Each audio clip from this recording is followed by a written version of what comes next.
What's up folks, Anmol here for TechLekh, and in this video we'll look at the camera of the P20 Pro. So Huawei P20 Pro surprised everyone with a DxOMark score of 109, and today we'll see how good it actually is. So let's get started. We'll start with the camera specs first. With the P20 Pro, we're getting a triple camera setup with an f1.8 aperture 40 megapixel RGB sensor, f1.6 20 megapixel monochrome sensor, and f2.4 8 megapixel telephoto lens.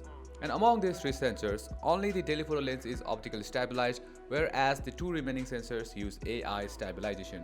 So let's start with the photos. First, we'll take a look at normal daylight photos. In this image, the P20 Pro has a darker color profile.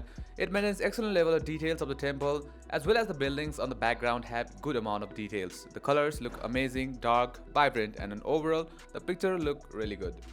Now this next picture is a bit tricky one. Half part is sunny and the half part has shadows. This is a very good test of the P20 Pro's dynamic range. We're shooting at full 40 megapixels here, and we can see that the highlights are well preserved and the picture has nice details to it. However, it chooses to lose out some details on the darker part of the picture on the right side. Now moving on, in this next image, this is also shot at full 40 megapixels, and in this picture there is a nice balance of highlights and shadows. It preserves good details of the sky and as well as the darker green area of the photo. Now in this daylight picture, we are shooting it against the sunlight. As always, there's nice amount of details on the clouds and the building as well, but it does overexpose slightly at the left portion of this picture. Nonetheless, it's a well balanced and detailed picture. Now moving on, we'll take a look at low light and night photos. First up, we have this night picture of the airport. It is shot at around 10 PM. I absolutely love how the P20 Pro managed to preserve the details and keep the noise as low as it can. The highlights from the pole lights are managed quite well, and then overall it's a very good shot from the P20 Pro. Now this one's a low light picture shot around 7 PM approx. On our very first look, you can clearly notice how well it has managed to preserve the details of those individual LEDs of the strip lights. There's nice amount of details in the background, and noise level is noticeable but quite low. However, it blurs out the hand and mobile phone of the person resting on the sofa. Well, he was moving too fast. Back to another nighttime photo, the level of detail in this picture is really impressive. Noise is hardly noticeable, whereas the highlights and shadows are well preserved. The P20 Pro is just amazing when it comes to night shots. Now let's move on to the next one.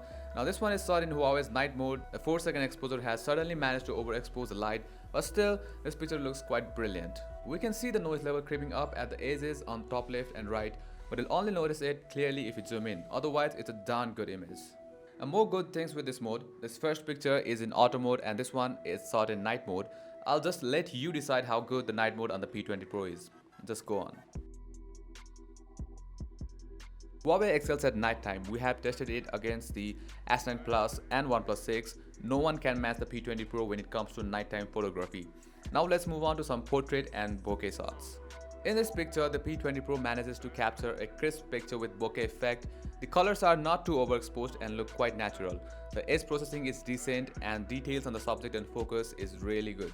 Now moving on to the next image, the details on this picture is really good and the blur amount is perfect as well.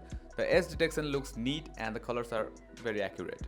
Now moving on to other portrait shots, the P20 Pro managed to maintain good level of detail along with nice edge detection. Some part of the person's top hair has been smoothed out. Other than that, the edge detection and blur in this picture looks really nice. On to the next, it's a similar result. Nice edge detection, nice bokeh, and an overall a very nice picture. Since everything is not perfect, in this picture it has failed to detect the edges of the eyeglass and applies blur to that part of the glass as well. Now it's time we turn our heads to some indoor shots. In this picture of the egg biryani, the colors look natural. It's shot on low light but there are no noticeable noise, and on overall it's a good picture but it's not extraordinary either. Moving on to this next one, it's a bit on the darker side but it has a very nice amount of details and the colors are natural as well. And now it's time we move towards the front camera.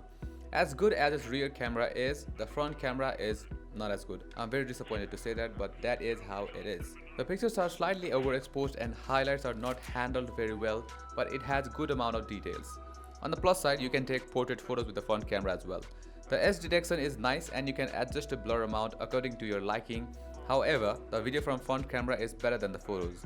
It has wider field of view unlike other phones we've tested like the OnePlus 6, and has good audio quality as well. Now last but not the least, let's look at the video sample from the P20 Pro. As good as the photos are, we cannot say same about the videos.